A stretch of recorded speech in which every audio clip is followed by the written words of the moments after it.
Hey everybody, welcome to our commentary for the Miskatonic High special story to round out Volume 3, known as the Devil's Icebox. I'm Mike Shea, I'm the writer and co-creator of Miskatonic High, here with Ryan Mendoza, the artist and other co-creator.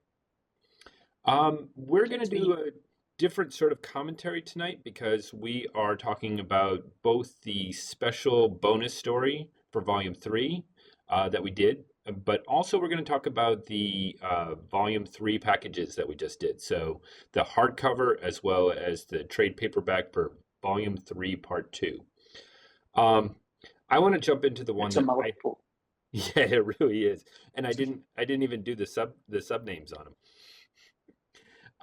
I want to jump into the image for the hardcover, which is really cool and has a very cool backstory and was masterminded by Ryan. So,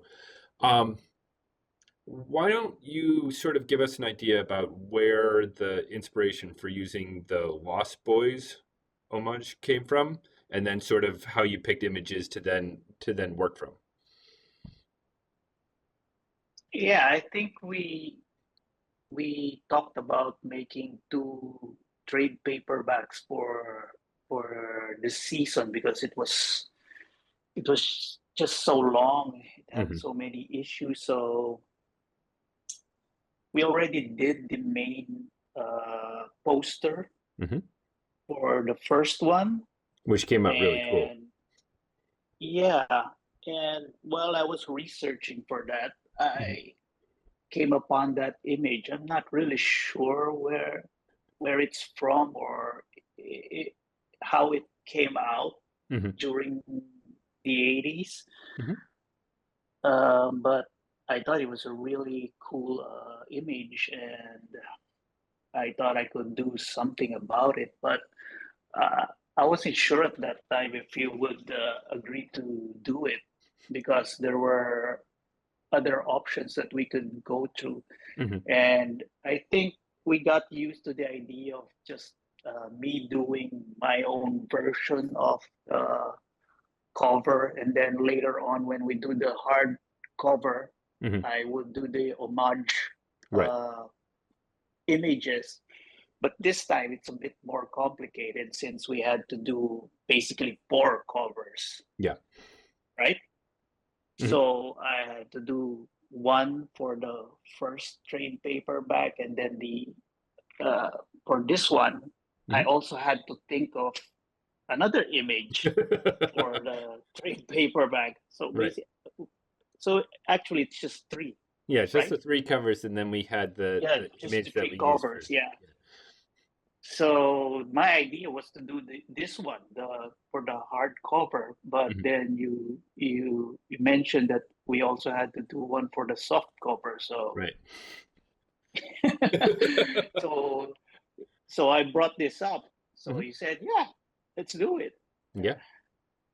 if you can," because it was a very complicated image, Yeah. and I wasn't sure it was up to it. I mean, it had a more painterly look to it. Hmm. Actually, I think it might have been just random photographs that had been edited into Yeah. what it actually looks like.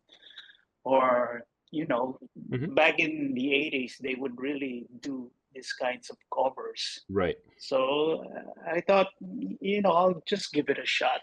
Hmm. And plus, I think the red theme for the Hmm. covers, we had that same idea. So Yeah. the first book had it, so we had to match it Right. somehow. Hmm. So it just made sense just to go with this cover. Right.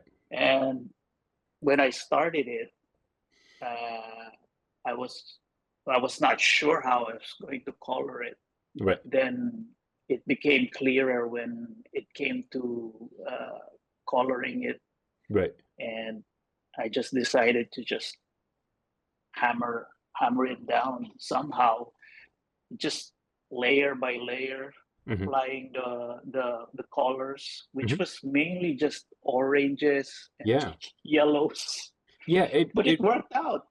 Right. It kind of looks like it's when you go in and look at it, it's mainly the red and the black, but then you go in and you see the golds and sort of the yellows and the oranges, and it's almost like it's lit by fire. It's a really cool. I love the coloring way that you did that one. Um, Yeah, the fire was essential because it's mainly used for the highlights of the mhm, characters, so yeah. it gives it more contrast Hmm. and gives it more of that 3D illusion. Yeah. How did you decide which? So it's for people who haven't seen it. There's a bunch of smaller sort of images within it that are from like moments from different issues and then characters from different issues. And it blows me away when I look at it to see all the detail. But like, how did you decide which images to use and where they went? Mainly with what characters were presented in that image. So Hmm. in the left side, it was more on the Ren Hmm. story, Ren Hmm. and Simon story. Hmm. So I decided to inject the images from those issues, Hmm. and then the ones for later on Hmm. with with with, with Alex, I Hmm. think. And since they kind of shared locales with Matt's Yep. story, Hmm. that was kind of easy. I just had to like add the ambulance in because Yep. just to signify that it came from that storyline. Hmm. So yeah, just bits of ideas you come up with when you're doing layouts. Hmm. That's why it's always important to do thumbnails and then layouts. Yeah. Some people just do layouts. Hmm. I do both Hmm. because when you do the thumbnails, you come up with some ideas, and then when you do the layout, you come up with more ideas, Yeah. and then during penciling, you come up with more ideas. So like before when I said that it's like a sculpture, Hmm. it starts off with just a blank page, and then you or stone or whatever, Yeah. and you just chip at it until you come up with a final image. Yeah, just keep refining at it. It's very similar to the writing, you write it and then you edit it and you rewrite it and it's the same process. Yeah, Yeah. it's Okay. just a series of editing. Yeah, it is. And you've mentioned that before about that happens even on the regular pages that, from the penciling things will change and then from the inking things will change to even to the final color. Yeah, Yeah. and that's why for artists like us, I think we shouldn't be afraid to um, get feedback from other people because it really helps us improve on Yeah. what we do. Yeah.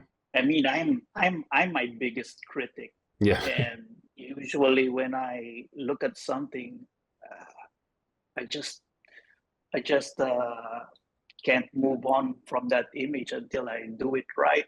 Right. And then when somebody tells me that, hey, you could improve this with using this, and Hmm. when I try it, yeah, Hmm.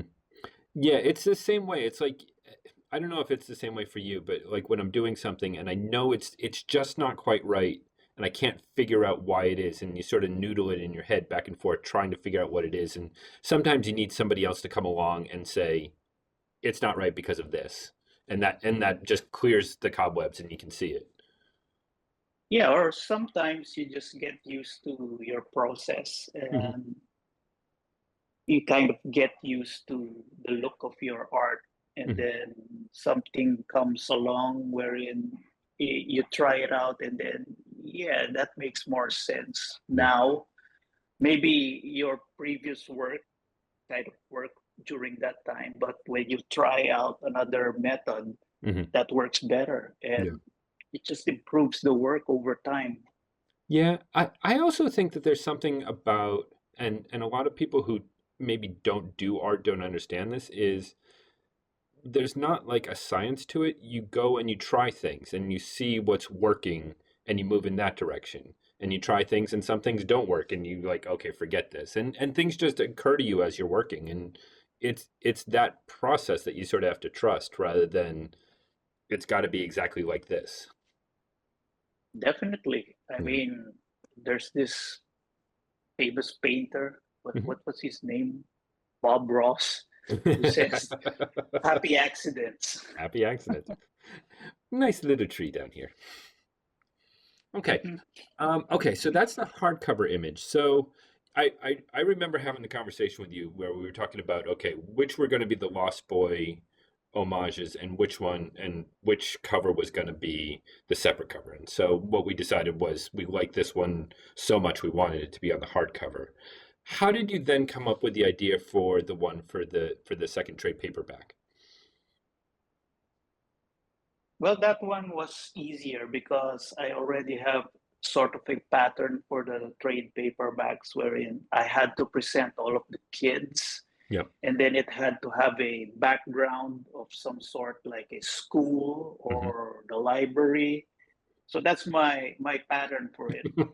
I'm not sure if it's going to change in the future, but I want I wanted to keep that consistent. And Okay. then it had to have the tentacles and Right. the monster behind.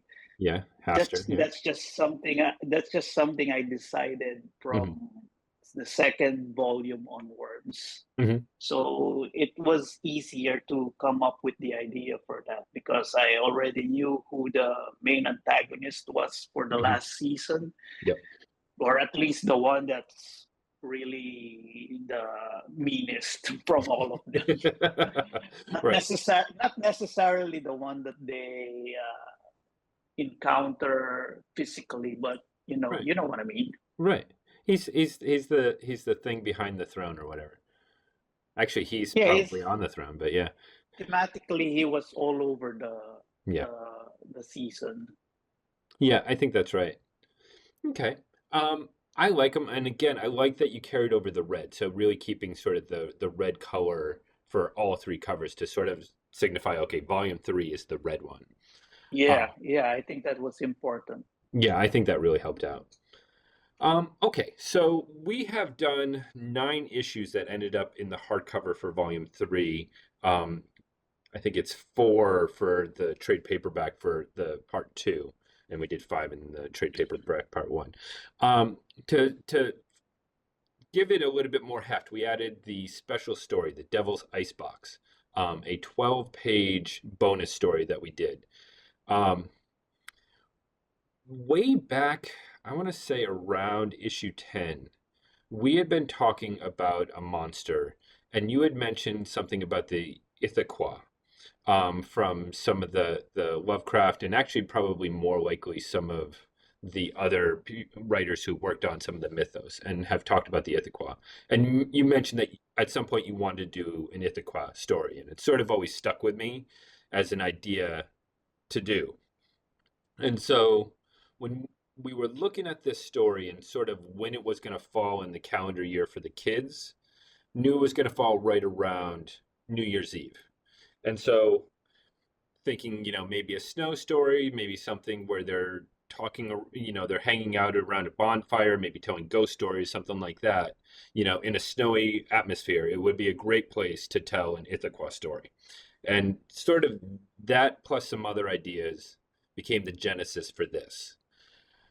One of the things that I tend to do before I approach you with a story that maybe we should do is to think, okay, what's the horror side of it? What's the monster side of it? But then also, what's going to be the fun side of it? What's going to be more sort of the jokey side of it?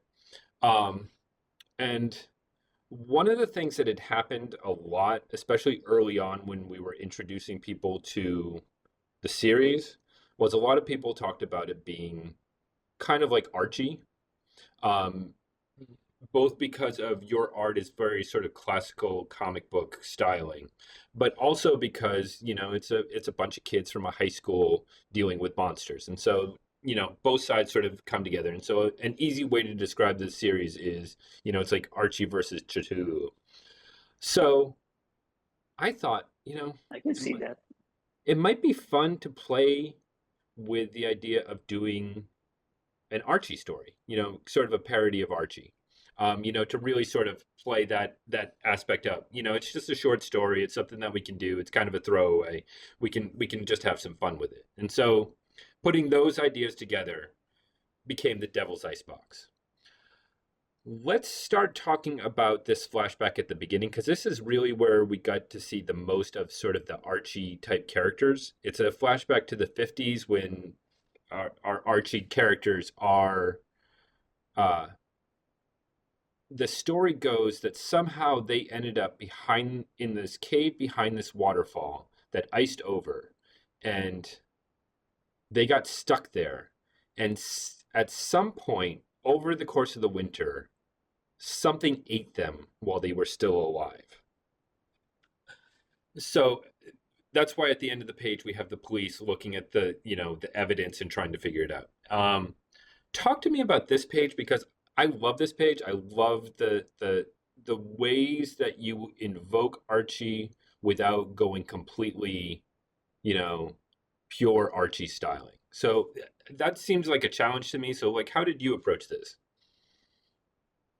Yeah, well, when I first read the script, it really kind of surprised me because I knew we were going to tell this story. Hmm. I think we discussed it a bit Hmm. while back, and then we made the calendars. Yeah. And I was asking you, Hmm. um, do you guys do camping during winter? Not really. It's too And you cold, said, but yeah. yeah.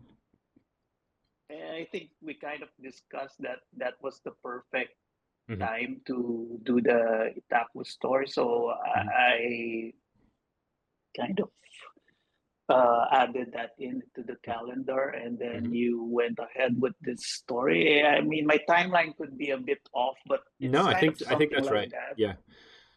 Yeah. So when I read the script, I was surprised that it had Archie elements to it, and I said, "Whoa, this is going to be interesting." And it, it's also because my art is not really naturally like this. Believe it or not, Yeah, it's my not. art is more um, traditional in sense of superhero Hmm. kind of drawing, or but I've always had the leanings, like you said, for more cartoony Hmm. sort of element, but more on the pulp side, Yeah. like uh, like back in the classical era of the shadow or Yeah. characters like that. Yeah. So Ice more Bear Spirit. simplistic, Yeah. Hmm. yeah, more simplistic in design and color, Hmm. and also very influenced by more independent artists. Hmm. So, but uh, I don't know if people are aware, but we worked on a fan Hmm. fiction comic way Yeah. back, and that kind of helped me find this art style Hmm. that I'm using right now. Hmm. And at that time, I wasn't even thinking about whether it looked like Archie Hmm. or similar artwork. I think we were more influenced by the Breakfast Club Yeah. and Buffy. Yeah. And Archie was kind of way back in my Yeah. mind when doing this series, especially during the first few issues where I was still finding my style. Hmm.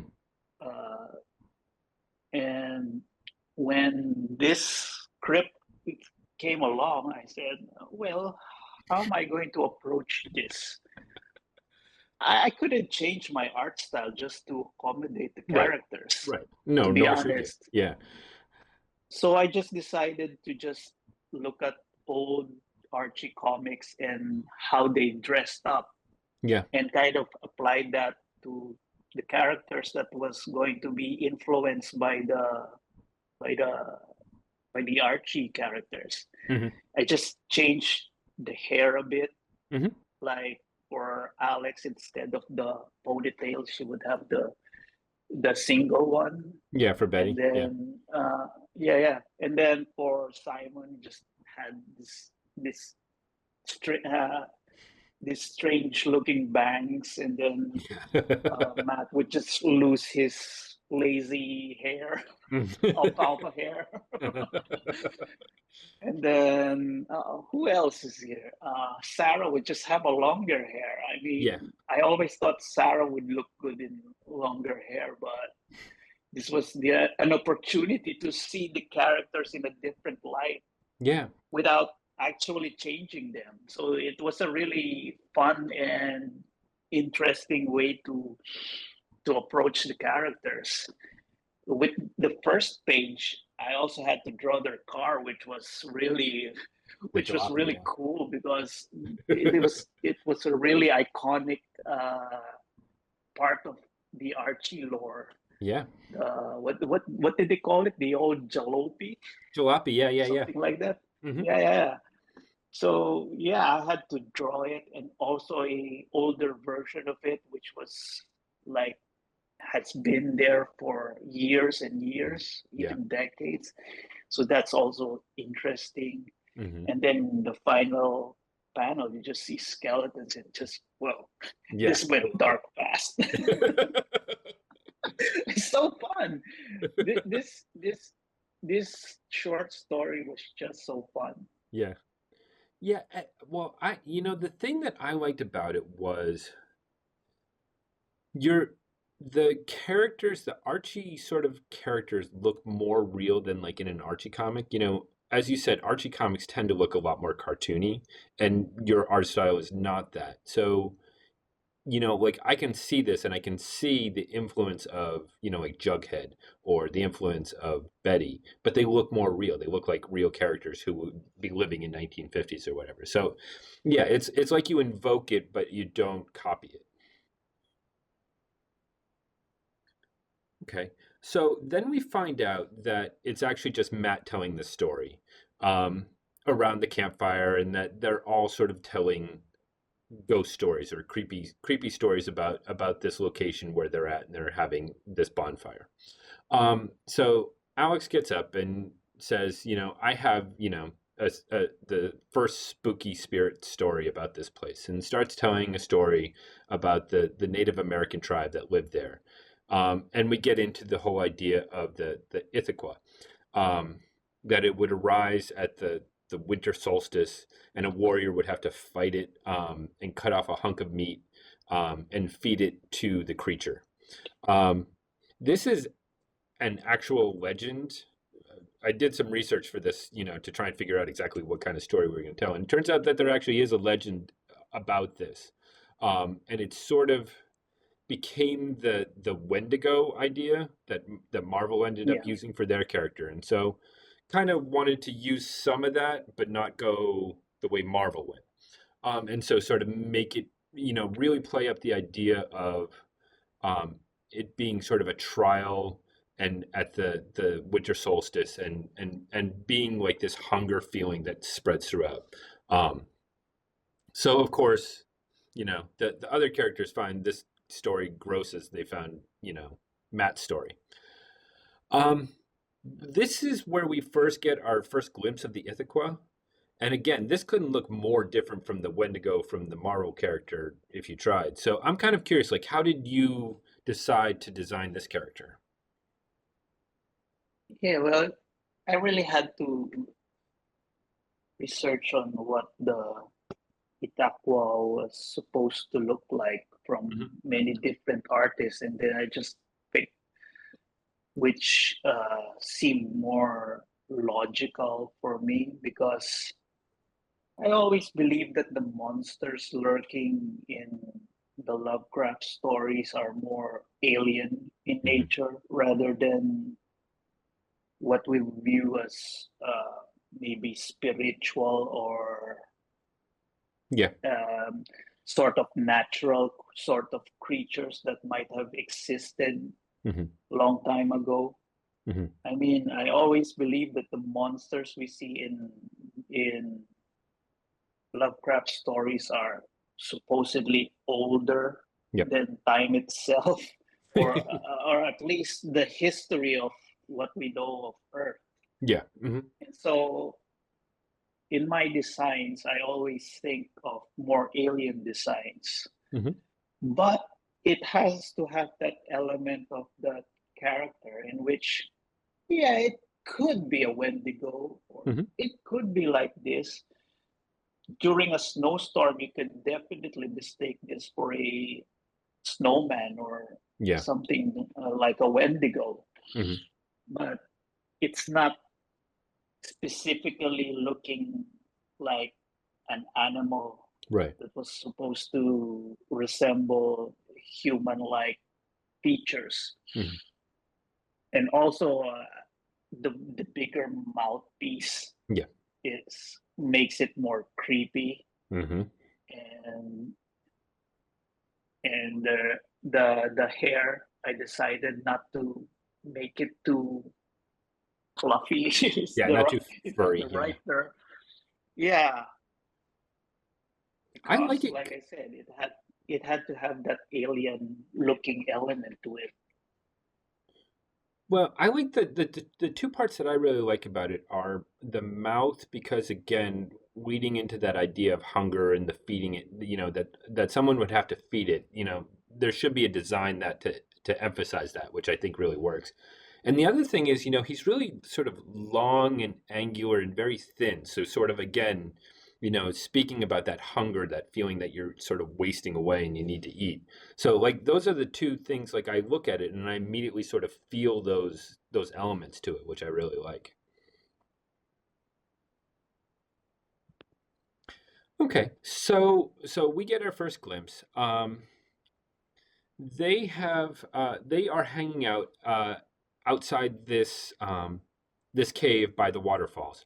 And they're at the fire and they're wondering why the heck are they there? And Matt says, "Well, don't you want to see the ghost?" So there's a local legend that if you go up to the waterfall on New Year's Eve, you can supposedly see the ghosts from the kids who died in the 50s in there. And Ren is like, come on, guys, I can see ghosts all the time. Um,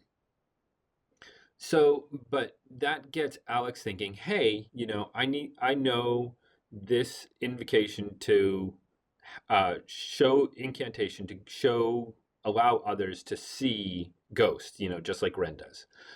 So she does a little magic, and suddenly they can see these ghosts, and so suddenly there's this combination of both the Archie ghosts, but also the Native American ghosts. Um, but she tries to do a little bit more and accidentally merges some of the ghosts into some of our characters. And so Matt becomes Archie, Alex becomes Betty, Sarah becomes Veronica, and Simon becomes Jughead. Um, I love this image of the ghosts merging with the characters. Um, can you speak a bit to how you did that? Because again, like you were talking about before, about seeing the characters as sort of our characters, but looking a little bit different.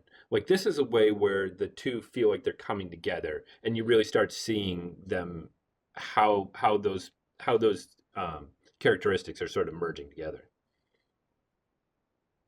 Yeah, well, what do you mean?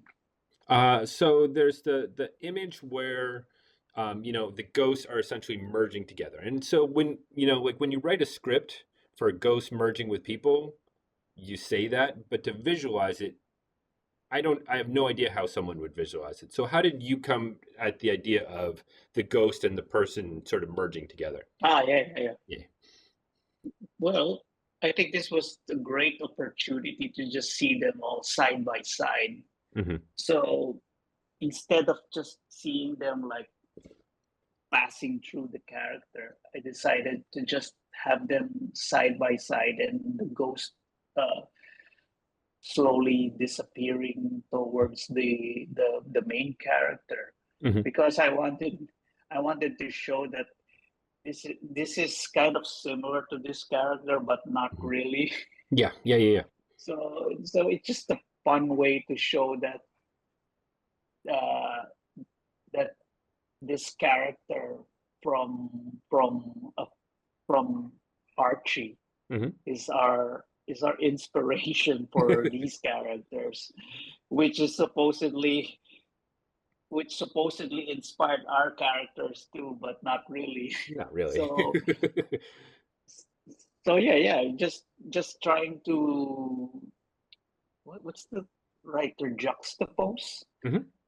the characters with each other just to show their similarities with each other. Right. And like I said before, if you can notice Simon there, the ghost version has a bit of a longer nose Yeah. and straighter hair. Yeah, I get stuck with the bangs. While while Sarah obviously doesn't have the same ears nor the freckles Right, right, right. And and bigger eyes. bigger eyes, Yeah. and Matt and Alex were the easiest because you just have to change their hairstyle. Yeah. But also Matt's the Archie version is kind of a rounder face, Yeah, it's like which softer. is yeah softer, Yeah. not not as angular as an athlete like Matt would be. Yeah. So it was really fun to come up with this Hmm. because I did draw them earlier before, but I just wanted to see them side by side like Yeah. this. Yeah, I think that was a good idea. You really want to, I, when you're writing this and when we're thinking about how to visualize it, it's like there's a couple of ways you can go with this. Like you can have the characters move from here on and only see them as the Archie characters, or you could see them, as our characters but dressed as the Archie characters. Like there's a bunch of different ways you could visualize it. But really, the thing that made the most sense was that they still look like our characters, but they're acting like the other characters. And so, you, Yeah, well, because I was looking at this from the point of view of Anton and Ren. right, Anton was seeing the guys, the hmm, kids, and hmm, Ren was seeing the ghosts. right, So it just worked out like that. yeah, I think it works really well. I really like that image. So what happens then is the characters who have merged with the ghost are reenacting what happened in the 1950s. And Ren and Anton think that they've gone crazy, because suddenly, Alex and Sarah are trying to hit on Matt. Matt's making bad jokes. Simon is starving all the time. It's like, what the heck is going on here? Anton can't figure it out.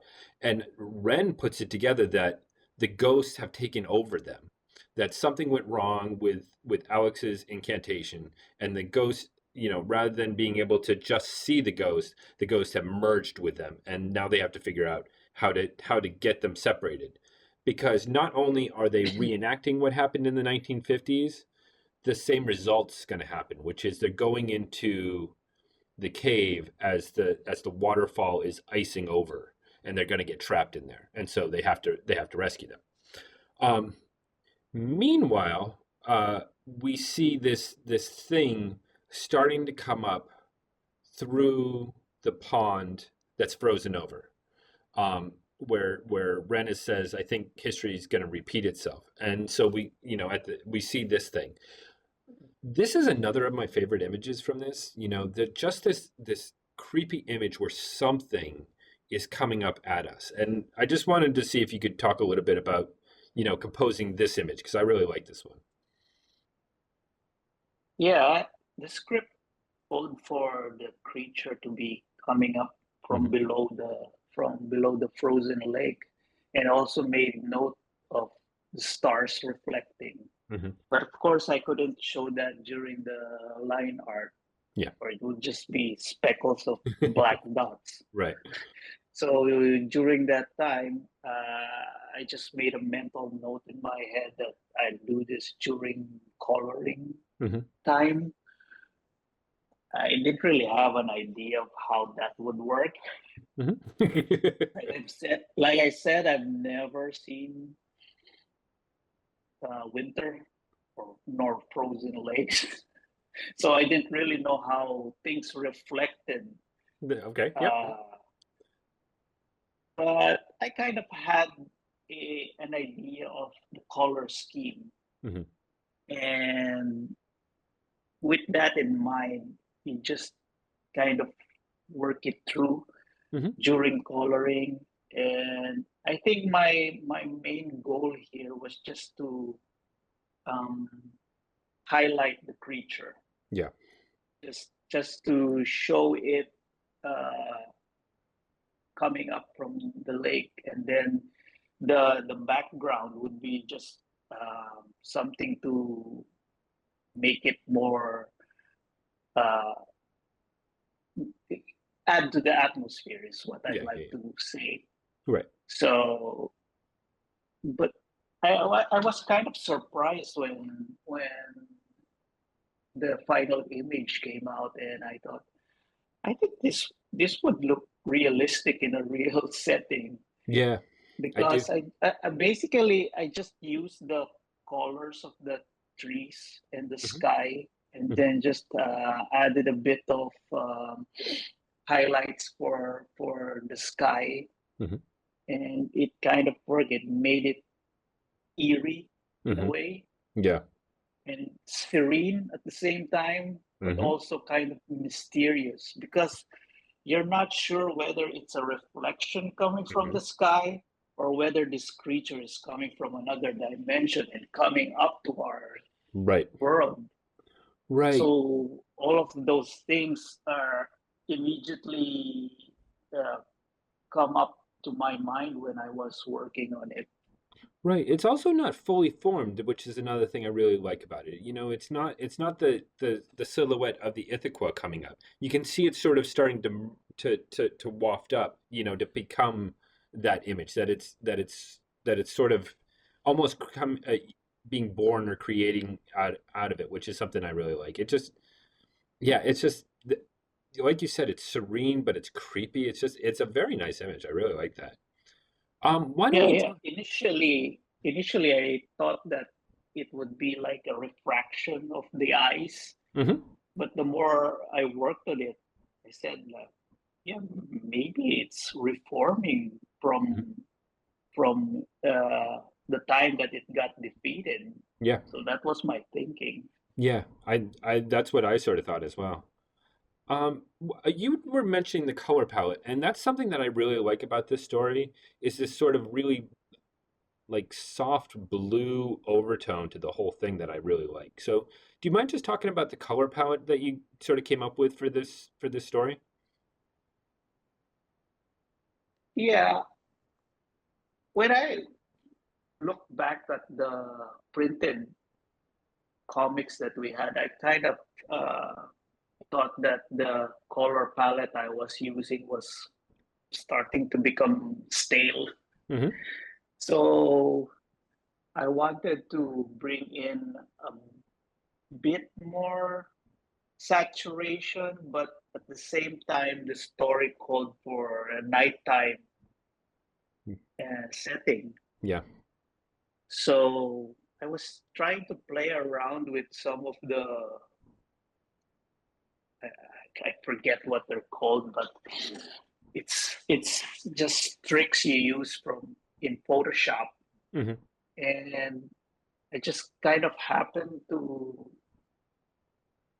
click on one of the buttons. So this is one of those happy accidents Right, that I right. was talking about. That usually, if you use that, it would just wash the image with Hmm. just blue. Hmm. But using that, I forget what it's called, but using that color option, Hmm. it, it makes it a bit more subtle. Yeah. And like you said, it gives the image a soft bluish feel to it. Yeah. But if you look at the background, it's still there's still very red saturations in the background, which kind of contrasts it. It makes it uh, further apart. And I kind of like that. Yeah. It works for this story, but not in every story, of No. course. Well, the one of the things I like it, and again to sort of harp on this image is, it's kind of that almost that feel of color of like the Northern Lights, to it. So you know that Yeah, it's nighttime, but there's sort of this sort of spiritual, you know, color the light. greenish glow Yeah, that's not exactly. really green. Yeah, exactly. That's sort of in this location, and it's sort of has overtaken them. So again, it really works for this story. Yeah, and also I wanted, although I've not seen winter, like I said, I wanted it to have that feeling of being in a cold place, being in a dreary, cold place, Hmm.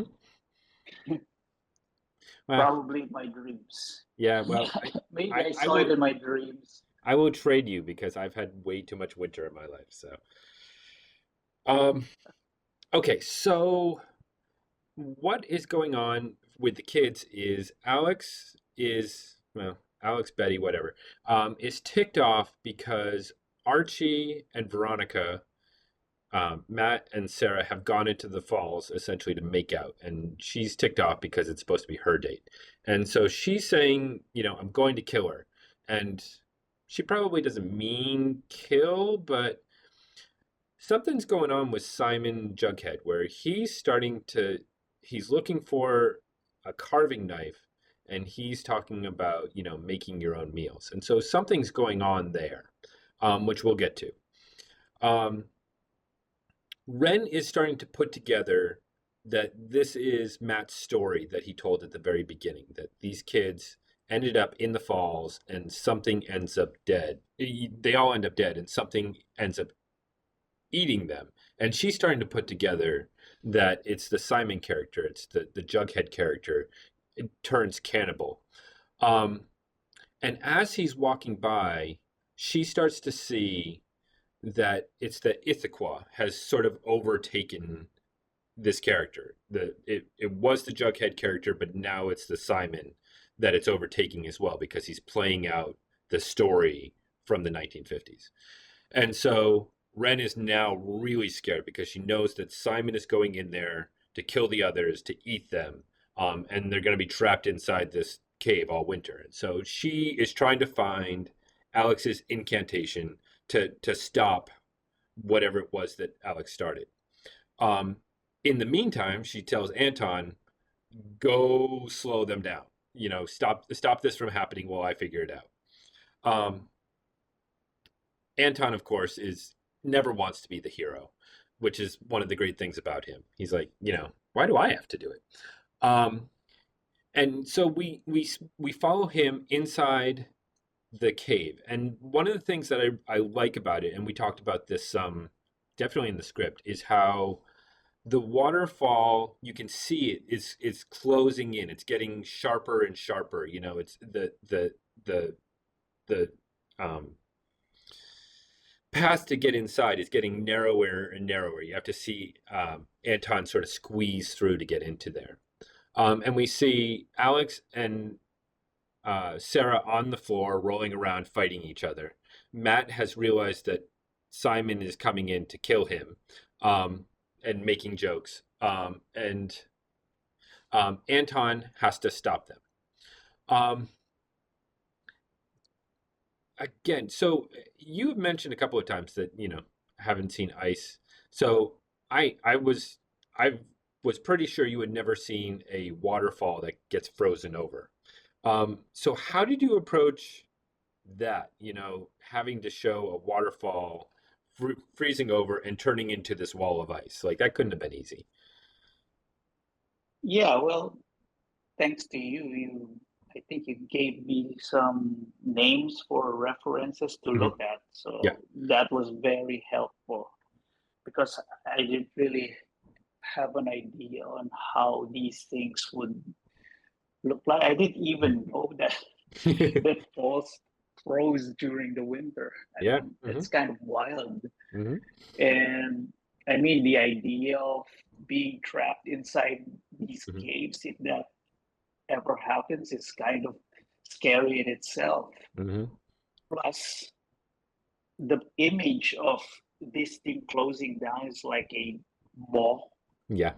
just like the attack was mouth closing in on Hmm. the kids, so Yeah. it's all perfect. Yeah. So with this in mind, it kind of made it easier for me Uh-huh. because I have that mental image of not just the waterfalls, but also the metaphorical Hmm. image of horror. Yeah. So with those things, it it almost makes it easier to draw something that you've never seen before. So I Right. think that's part of an artist's arsenal is more of inspiration rather than just seeing it in person. Yeah. I mean, most of us have never been in space or underwater, but I mean, there are great artists there who depict these locales with great um, what they call this with Accuracy. great detail. Yeah. Yeah. Yeah, and accuracy. Yeah. Hmm. Yeah. A- And again, it sort of goes back to the idea of, it doesn't need to be 100% accurate. What it needs to do is, really have the artist invoke the imagination so that it does look like a mouth coming together. Like that's much more interesting and much more relevant to our story than it looking exactly like, oh, this is how the water lines up and all of that crap. So I really like it. I think it works. It also creates this timing element of why they need to hurry up. We've talked before, and it's something that I've tried to be conscious of, when writing a script is wanting to keep the tension and keep ratcheting it up so that things get more and more tense and sort of propel the story forward. And so that's sort of what's happening here is we have Simon going in threatening to kill them. We have the mouth closing tighter and tighter. So things are getting really bad. We have the Ithaca there. It's getting worse and worse and worse, and they really need to act. um And that's one of the advantages of having a more cartoony mhm. style is that you get away with a lot of stuff. Yeah. Like for example, if you bonk somebody in the head, you can just do the star Hmm. effect, Hmm. or the if you're swinging a sword or something, you just do the swish effect. Hmm. These days, most artists are rely on doing something realistic, Yeah. and it just slows down the process because you Yeah. have to get the action really accurate to how it looks like in real life just to Right. sell that illusion of Right. bonking somebody in the head. Right. But with a more cartoony style, you just get away with a lot of stuff that makes it quicker to draw. Right. Well, and I think it depends on what kind of story you're telling too. Like the good thing about our story is there's times when it is sort of just funny and you're punching somebody and you want that sort of big effect. And then there's times when it's much more serious and it's much more dire and you can be more realistic. So you have, it's not one size fits all. It depends on what fits that Yeah, story it, element. it gives you that flexibility. Yeah. And like a mainstream comic, they want it to seem all so realistic. It's like they don't want to acknowledge that it's a comic book anymore, and it's just it Yeah, doesn't work. if you notice with mainstream comics, Mhm. you have the main artist doing like 3 issues, and then he would rest for Yeah, a few issues with other artists doing the other issues. yeah, the But fill-ins. back in the 60s, Kirby would do like 3 to 4 issues in a month. Yeah, it He was just crazy. because his style was simpler, Yeah, and people accepted it for what it was. It was just stupid superhero action. It didn't have to be so complicated, yeah, and that's not the case right now. yeah, yeah. They don't want to tell those stories anymore. Everything is serious now. Sorry for the commentary. Okay, so Ren is trying to find the incantation. Meanwhile, um, Anton is holding back Simon, and Simon is trying to fight this, and we get a little bit about how hungry he feels and how, like the Ithaquah is just, it's driving him insane with hunger, that he just has to eat, and thinking about it, it's, when you have these sort of primal emotions that overtake the ability to think, hunger is definitely one of them. And so that's what's going on with Simon. And Ren, as we see, can no longer get inside because the mouth is just closing over so much. And so she throws the book to Anton, and Anton manages to read the incantation and get the ghosts out of our characters. But even though the ghosts are now free of the characters are now free of the ghost, the Ithaquah is still there and is still haunting Simon and trying to get him to kill the other characters and eat them.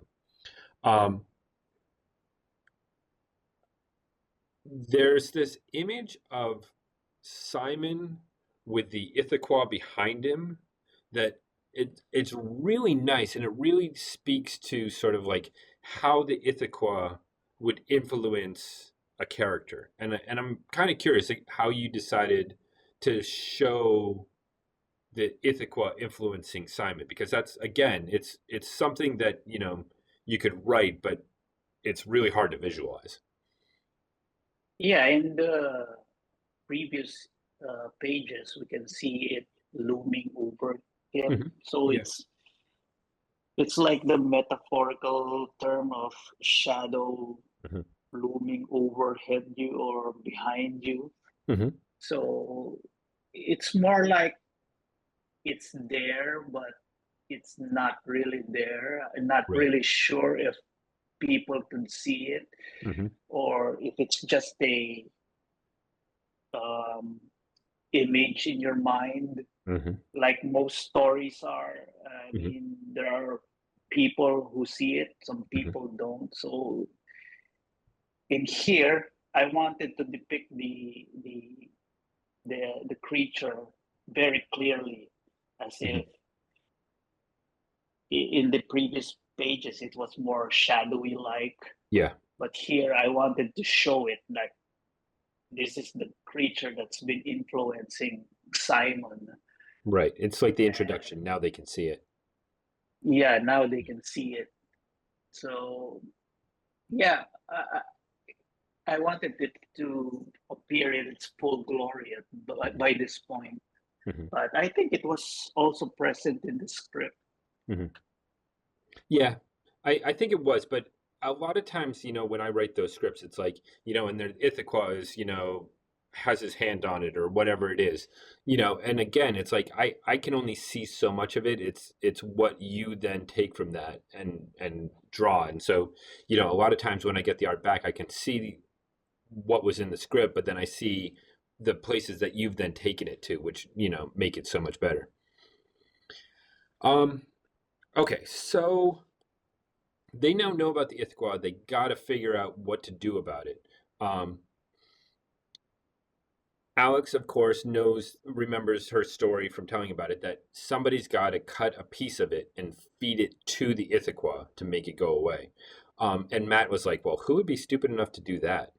Um, and then everybody starts looking at him. Um, we then uh, switch outside the cave to Ren again, the mouth closing down. We know that nobody can get through at this point. She's pounding on it, and wondering what's going on. And then Matt and the Ithaquah come crashing out of it. Um, we've talked before about how the characters deal with monsters, deal with uh, threat in different ways, and trying to make sure that we're true to that as we do these stories. And so, Alex would be thinking about it mentally, like, what can we do to take care of this? And of course, Matt, gets into a fight. Um, I really like the way this image of them coming crashing towards us. Do you mind speaking about this image? Because this one is really cool. Which one? The whole page? Well, just the Matt and the Ithaca coming, falling, through the waterfall towards us. Yeah, yeah. I think the script. I think we had to, or you had to, figure out how they would break out, and this was like the way that it would happen. Mhm. So I think the plan was for Matt to become a sort of uh, a bait, if Yeah. you if that's the right term. Like he would distract the monster enough so that it would attack them, Hmm. and they know that amongst them, Crash is the most toughest and would probably withstand an attack from Yeah. creature, although we're not really sure. But Eh, none of the others are willing to bet on themselves. Let's just say. So that's why Matt was like asking, "Why me?" yeah. Just like Tom, "Why me?" And so Yeah. and I, so the in this image, mhm. I just wanted it to like crash out of the ice Mhm. and out of the panel itself, Yeah, I so was that just going to mention that. Yeah. it would have a bit more impact. Like this is this is really high speed, and this would have really hurt. Right. Just want to make sure this would have really hurt uh, them both, Yeah. actually. And then we see them crash down the ice, Hmm. slide down the ice, actually, Right. which is actually not that big No. if you consider it. Right. Yeah, it's not that high up, which is good because that would hurt. My thinking is the others were kind of like hopeful that Matt would fight the thing and just figure out some way to cut it and feed it to the thing, and they wouldn't have to do anything. And then he's like, "Guys, what do I do now?" And they're like, "Oh yeah, we gotta help you out with this." Um, so Alex offhand mentions, did anybody bring a harpoon? Which triggers in Anton the idea of these icicles, which are big and sharp and pointy. And, there's when I don't know if you've read any of these, but when I was a kid, there were always those stories about how did solve this mystery, and one of them is there's a dead person in the middle of a living room, and there's a puddle of water next to them, and it's an icicle was used to stab them, and then the icicle melted. And so that thing is always stuck in my head. And so Anton goes up, breaks off a chunk of um, icicle, and throws it to Matt, who then uses it to stab through the Ithaca, which, by the way, is very cool. Um, again, most stories need some kind of action. Like with horror stories, you build up this certain amount of dread and these fears and this creepiness stuff, but at some point you need some sort of action to take place to sort of relieve some of that dread and emotion that you've had going on. And so this is sort of where it happens with Matt fighting the Ithaca. Um, it's really hard. I find it really hard to write this because you have to sort of visualize the fight that's happening, and then you have to explain that visual fight to you, the artist, to then draw it. And you need to interpret it in a way that makes sense to how you see it. And so it's I've always found that to be one of the really hard parts of writing a script, to figure out enough of it so that I can give it to you and then have you sort of stage it properly and figure out how exactly to do it. Here's one where we had a bit of a problem because I was thinking that Anton would just throw the thing and it would fall into the Ithaca and that would be the end of it. And it didn't work right. And now that I see it, it wouldn't have worked right. So it was something where once you had the script, we went back and said, okay, no, it needs to be a bit more. It needs to go. He needs to pick it up, and then he needs to stab him. And so it's for people who don't do comics, who don't write scripts. It's a weird process. It's like a dance that you sort of have to figure out of all the different panels to do it. So, do you mind talking about like when you're starting to do thumbnails, or maybe even before that, when you're trying to see exactly the events of like this fight, like how do you work it through and see, okay, well, we're going to need more here, or we're going to need something else here, how does it work for you?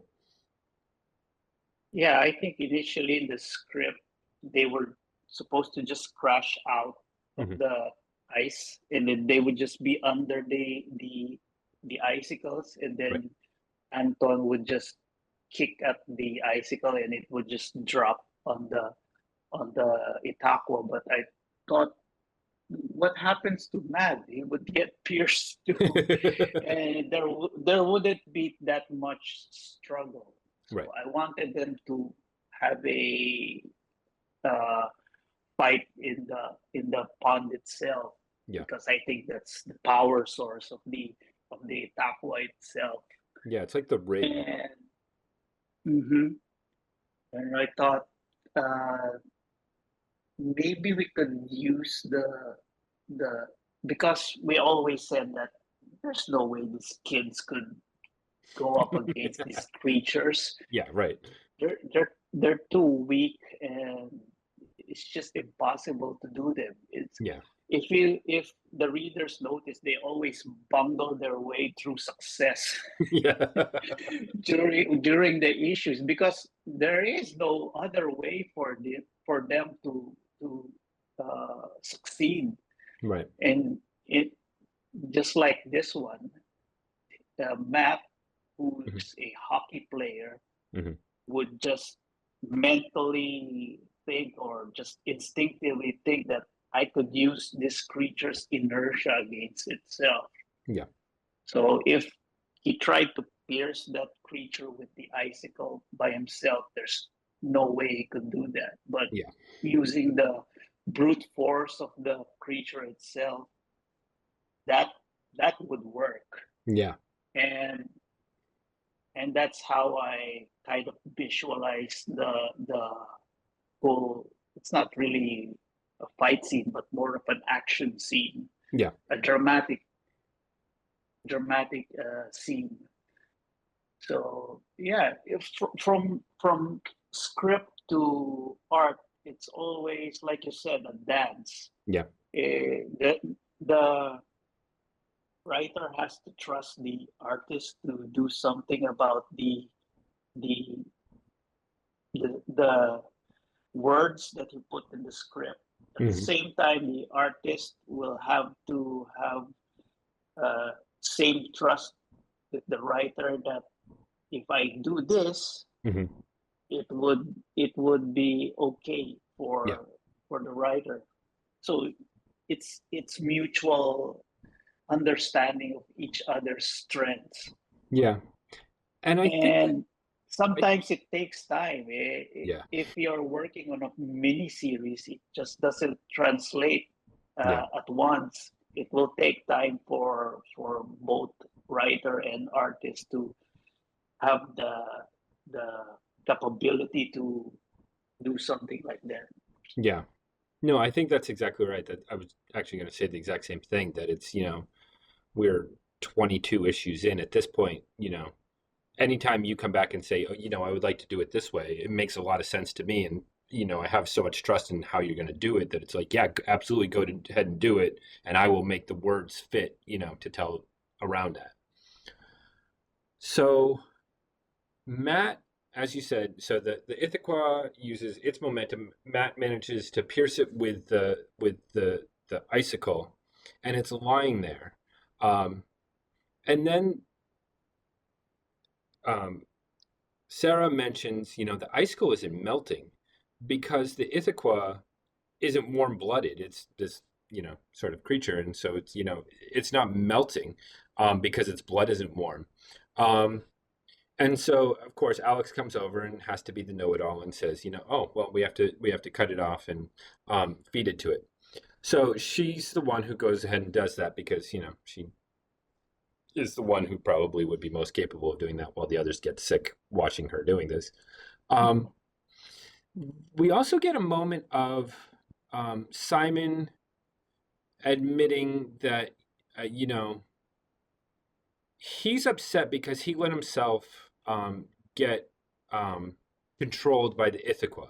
One of the things about Simon is that after um, way back in issue 6 with the Gidim taking control of him, this is something that Simon really hated, didn't like about himself, and has been trying to work on and change. And he feels like the Ithaca was doing the same thing to him. So I thought it was a nice little callback to that. And Alex admitting, but you didn't let it control you. You didn't, kill Matt. You didn't try, you didn't stab him or anything like that. You actually stood up to him.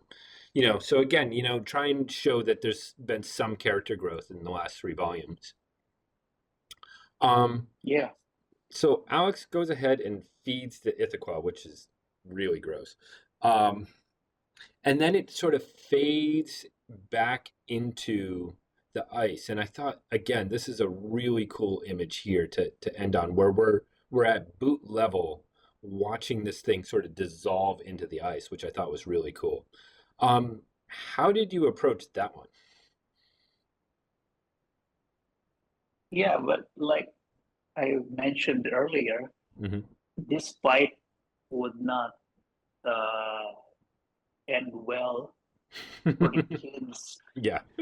if they just went toe to toe with the creature. Hmm. So the icicle itself would just stun it for a few seconds or Right. minutes.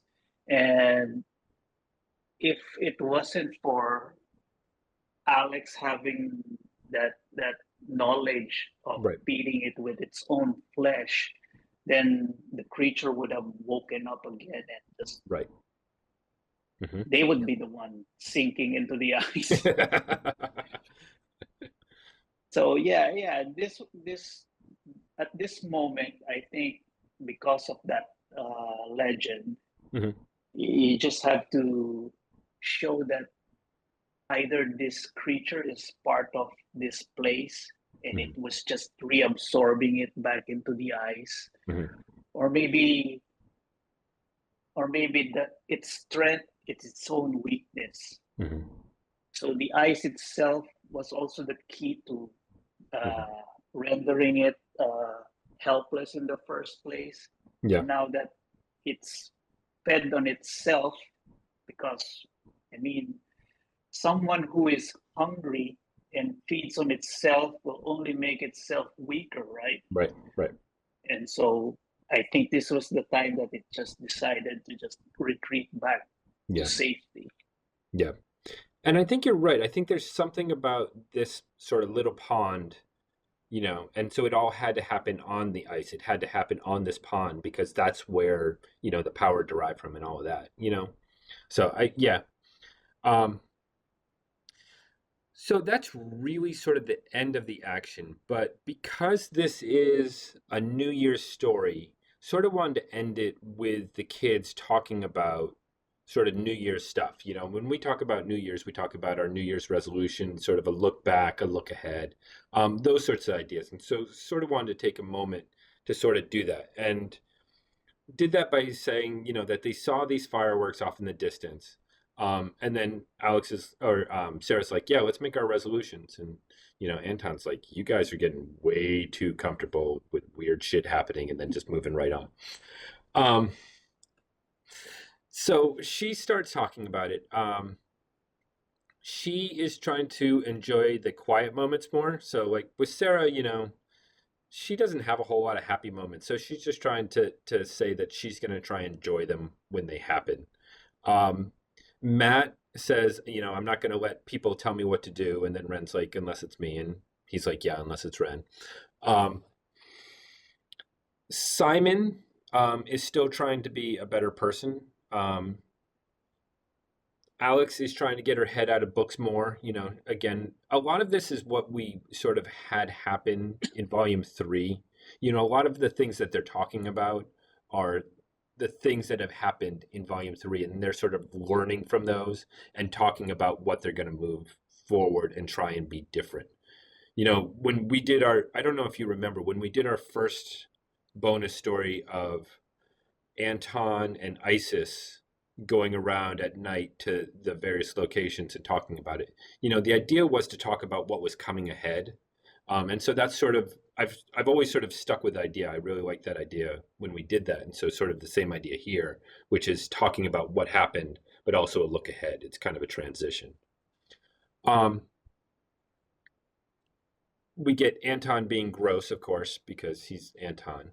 And then we get this final little image, which is a really nice one of ending it on, which is the kids, sitting around the bonfire, and then but the reflection in the ice, and we see the thing with the eyes down there. That it's not really gone. None of these things are ever really gone. It's um, just gone for right now. Do you want to talk about this page? This is not an easy thing to do for anyone who's had to do it, where you have lots of conversation and you have lots of characters and figuring out exactly where to put them. This is a full page of that. So how do you approach that? Do you look at the dialogue first and figure out, okay, well, this person's going to talk first and then this person, or like how do you handle it? Yeah, it can be quite complicated at times, Hmm. especially if the script calls for one person to talk first. So Hmm. the rules for sequential storytelling always dictates that the first person to talk is always on the left side, but Yeah. not necessarily. No. I mean, you just kind of make a mental note or just make a small thumbnail of the layout Hmm. where they're seated, Yeah. and you kind of have a rough idea of where they are Hmm. relative to each other. Hmm. So, with that in mind, you just kind of change the angles a bit Yeah. and you just kind of find a nice way to compose the image. I think that's really the most important thing is to Yeah. make it look interesting Yeah. visually Yeah. because it's not really the most exciting thing when people are just talking Right. around. Yeah. Talking heads are Uh, kind of boring. yeah, but you can still make it interesting with the way they're positioned Right. or the way they're making their facial expressions. There's a lot of tricks you can do to make an image interesting. I Yeah. mean, even with the colors, Hmm. you just make it pop with a few highlights from the fire. I Yeah. think that's one visual element Hmm. that's helpful and makes it pop more Hmm. image wise. So yeah, you just kind of find ways to make it fresh from one panel to another. Yeah. I really like that one at the bottom left where, it's like panes of dimension where it's like you got Sarah here and then you got Anton and then you got the fire and then you got the two behind it. It's a really nice depth of field that you got going on there. Yeah, because we had to show the other character speaking like Mhm. you, Ew. but but at the same time, the positions of Sarah and Anton was kind of anti anti from that. If Yeah. you show them front on, you won't see the other characters, or Yeah. you could just show the backs of the heads, and Yeah. that's kind of overused at times. And I wanted the fire to be in the middle of all of them, and Yeah. so you just kind of work it out during thumbnails or layouts. Hmm. And really, the cartooning part of a comic book is the thumbnails and the layouts. That's how did they say it in on MTV before? That's where the magic happens. Well, speaking of magic, so I'm sure that is true, but in this last image, that could only be done with coloring. The magic that's happening there with the reflection, but then using the sort of bluish green, like again, we talked about Northern Lights sort of thing, and then using that so that the black thing is our creature down there with the two eyes in it. Like that's amazing coloring going on right there. That again, you wouldn't be able to see it, or you wouldn't be able to understand it in the line art. It's only with the coloring that makes so much more sense. So how do Yeah. you like? Do you just trust yourself that you're going to be able to do that in coloring, or do you plan for it? Like how does that work? Well, I already did the tough part with the prior image when Hmm. the creature first appeared. So I Hmm. already had an idea of how to Yeah. work it in this final image. And you just hope that it would work well with this image as well. And thankfully it did Mm. because it helps differentiate differentiate the what's happening above from below. Yeah. Like like I said before, it gives it that eerie feeling. Yeah, it really does. And And that's why I always praise colorists because they're the unsung heroes of mhm, the comic book world.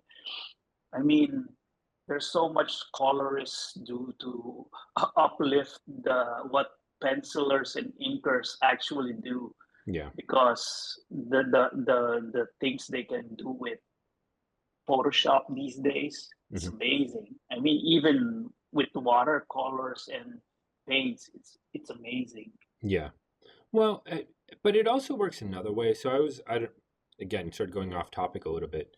I was looking at some modern comics and then looking at some old comics from the 80s. And they were using much more flat color in the 80s. And now they use a lot of over rendered coloring, which is for people curious, you mainly do flat coloring with some rendering or some gradients, things like that going on, and filters on top and things like that. But if you go and look at a Marvel comic, you'll see like gradients on everything, and everything is very rendered and all of this. And one of the things that I found is when things are over rendered, you lose the ability to see the line work. Like the real art of comics is the line work. I've always thought, and that's an artist's style, and that's when you really see it. And when the color is over rendered, you lose it because they're trying to make the things look three dimensional or whatever, and it just doesn't work for me the same way. I don't know if you found that. Yeah, because during the 80s, I mean, Hmm. one of my favorite stories is the Asgardian Wars. Yeah. And I still flip through it from time to time. And I mean, the coloring there is very simplistic compared to what we see right now. But the But it's book is still amazing. I mean, the yeah. artwork from those artists were amazing. Hmm. Um, And the color, the the color, level, the color makes it work. yeah, because the foundation is there already. The line work Hmm. already did the heavy duty work, Yeah. and the colorist is just there to complement it. Yeah. And that's what I was talking about with artists and writers. It's the Yeah. same way with colorists and artists at that time. Hmm. The artist already knows what the colorist is capable of doing, Yeah. and and the colorist already knows what the penciler inkers are capable of doing, and so they just kind of tailor their work towards each other. Yeah. Yeah. I think again, it's one of those things where I look at our comic and I love the way that you're doing it because it feels like a comic, because of the line work, because of the color, because of everything that goes on to it. It feels like it's all the strengths of it are working together in sync rather than fighting each other. Yeah. Yeah, So that harmony. yeah, exactly. So that is our short story. That is the Devil's Icebox. That's the last bit that we did for volume 3. Um, we are tomorrow. Actually, I'm going to send out the digital rewards for this, so people will get to read this story for the first time.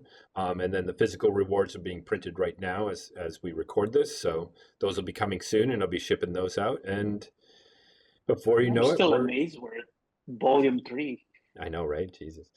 I can't believe issue 22. That's the part that still blows my mind.